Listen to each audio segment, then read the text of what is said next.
ત્રણ વસ્તુ દેવતાઓની કૃપાથી જ મળે. પહેલું, હું તમે માણસ બન્યા. સાહેબ, માણસ તો બન્યા પણ કેવા સુંદર બનાવ્યા. હારું પરિવાર આપ્યો, હારા માવતરો આપ્યા, હારું મોહાળ આપ્યું, હારું કુટુંબ પરિવાર કબીલો આપ્યા, બધાય અંગો અખંડ આપ્યા, સંભળાય, દેખાય, વિચારાય. દેવતાના અનુગ્રહથી આપણે માણસ બન્યા. આ મુમુક્ષી અવસ્થા બહુ સુંદર છે. આ મુમુક્ષી અવસ્થા એટલે શું?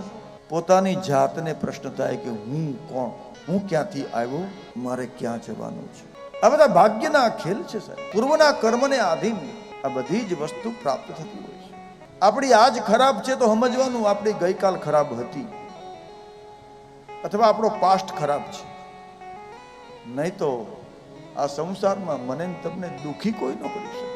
પછી એના જીવનમાં મહાપુરુષનો ભેટો થાય છે. પછી એ વ્યક્તિની દિશા અને દશા બંને બદલાઈ જાય. તો આપણા પર ભગવાનની કૃપા થઈ કે દેવતાની કૃપાથી આ દિવ્ય ભગવાન શિવની કથા સાંભળવાનો અવસર મળ્યો.